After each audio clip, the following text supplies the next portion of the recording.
क्या बेहतरीन पहला दिन रहा भारत के लिए बॉर्डर गवास्कर सीरीज के आगाज में। 5 महीने से भी ज्यादा समय के बाद लौट रहे इंडियन टीम के पठान जड्डू ने 5 विकेट लिए। कप्तान रोहित शर्मा ने लगभग 11 महीने के बाद टेस्ट मैच में अपना पहला अर्धशतक जड़ा, तो वहीं पे रविचंद्र अश्विन के नाम एक और माइलस्टोन रहा। उन्होंने हासिल किए 450 विकेट और बन गए दूसरे सबसे तेज खिलाड़ी ऐसा करने वाले। इन सब के बारे में बात होगी, लेकिन सबसे पहले ये बात मुझे अपने छाती से निकालना है।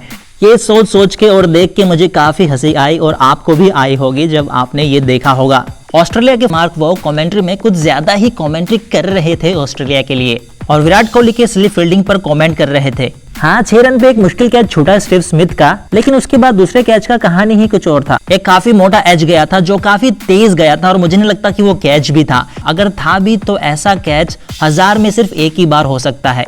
तो ऐसे में मार्क वॉग का कहना था कि विराट कोहली इतने अच्छे स्लिप फील्डर है भी नहीं और उनको काफी ज्यादा काम करने की जरूरत है अपने स्लिप फील्डिंग में। और पहली बात तो कि उन्हें हर वक्त रेडी रहना चाहिए स्लिप फील्डिंग में। ये समय इंडिया के लिए और इंडियन कमेंटेटर्स के लिए बिल्कुल ठीक नहीं था कमेंट करना, इसीलिए बड़े शांत तरीके से इस बात को इग्नोर किया। लेकिन थोड़ी ही देर के बाद ऑस्ट्रेलिया के कैप्टन पैट कमिंस ही आउट हो गए स्लिप में। वो भी किसने कैच किया? विराट कोहली ने ही।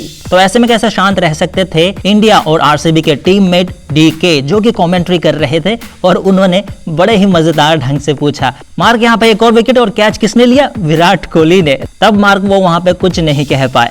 और इतना ही नहीं, चैनल वाले भी कहां छोड़ने वाले थे भाई। पोस्ट मैच टॉक में भी सुरेंद्र सुंदरम से इस बारे में बात करवाया गया और क्वेश्चन पूछा गया मार्क वो से ही।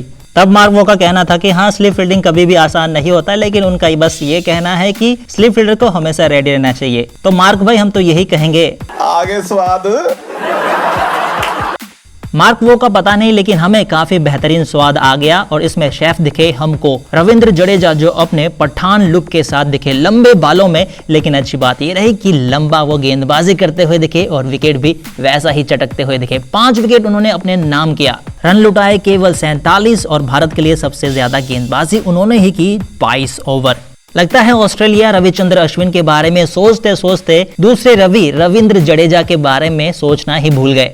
और ऐश की बात उठी है तो कैसे ये पीछे रह सकते थे। भले ही इनके नाम 3 विकेट रहा हो, लेकिन इन्होंने 450 विकेट अपने नाम कर लिए हैं। देखा जाए तो 451 इन टोटल, और बस मुथैया मुरलीधरन के बाद ही वो सबसे तेज 450 विकेट चटकने वाले खिलाड़ी बन गए हैं टेस्ट मैच में। लेकिन स्पिनर्स भाई आए थे गेम में लेट, क्योंकि विकेट चटकने का सिलसिला तेज गेंदबाजों ने ही कर दिया था, क्योंकि मोहम्मद सिराज और मोहम्मद शमी ने 1-1 में चलता किया ऑस्ट्रेलिया के ओपनर्स बैटर को और मात्र 177 पे रोक दिया ऑस्ट्रेलिया को। भले ही ऑस्ट्रेलिया ने तीसरे विकेट के लिए 82 रन की साझेदारी कर ली हो। मैं बता रहा हूं, इस सीरीज में अगर भारत की जीत में ऑस्ट्रेलिया का कोई बैटर अरोड़ा पाएगा तो यही 2 बैटर है, जिनका नाम है स्टीव स्मिथ और उनके फोटोकॉपी यानी कि मानस लाबुशेन। सही में लाबुशेन के साथ तो धोखा हो गया। बॉल घूम ही नहीं रही थी, जड्डू की घूम ही नहीं रही थी, लेकिन जैसे ही लाबुशेन बाहर निकला 1 रन के साथ अपना हाफ सेंचुरी पूरा करने के लिए, बॉल ऐसा घुमा कि भाई स्टंप ही आउट हो गए। और वहीं पे स्टीव स्मिथ बार बार स्पिन के लिए खेल रहे थे, लेकिन बॉल आ गई सीधा और हो गए बोल्ड जड्डू की ही गेंद पे। और भाई जिस तरह से ये एलेक्स कैरी खेल रहा था, मैं तो बोल रहा हूँ कि ग्राउंड स्टाफ का काम इसे ही दे दो। इतना स्वीप कर रहा था, reverse sweep sweep reverse sweep sweep, जैसे कि कोई शॉट और खेलना आता ही नहीं हो। भले ही रविचंद्र अश्विन को कुछ चौके मारा हो, लेकिन अश्विन अपनी सोच पर एकदम क्लियर थे, आउट करूंगा तो इसी शॉट पे इसे आउट करूंगा, और हुआ भी ऐसा ही। फील्डिंग सेट थी स्वीप और रिवर्स स्वीप के लिए, और एक बार फिर से रिवर्स स्वीप खेलना चाहते थे, लेकिन बल्ले में लगा, उसके बाद सीधा विकेटों में जाके। ऑस्ट्रेलिया के बाकी बैटर्स के बारे में कुछ बात करने के लिए है नहीं, क्योंकि आया राम गया राम वाली बात थी। ऑस्ट्रेलिया हो गई 177 पे ढेर। उसके बाद क्या बेहतरीन शुरुआत देते हुए दिखे खुद कप्तान रोहित शर्मा, जो अर्धशतकीय 56 रन की पारी खेल के अभी भी क्रीज पे बने हुए हैं।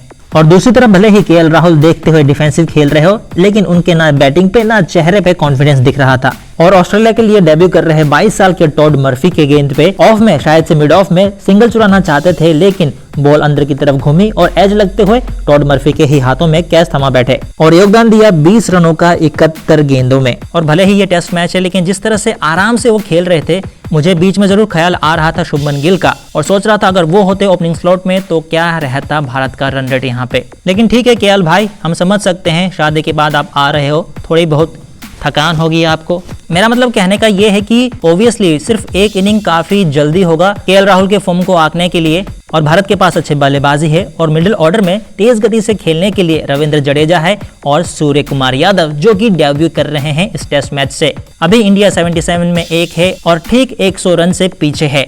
तो भाई इस तरह से भारत ने पूरी तरह से डोमिनेंस रखा है पहले टेस्ट मैच के पहले दिन में, और मुझे ऐसा फीलिंग आ रहा है कि भारत का पहला इनिंग 275 से लेके 325 तक जाएगा, लेकिन उससे ज्यादा चला जाए और भी अच्छी बात है।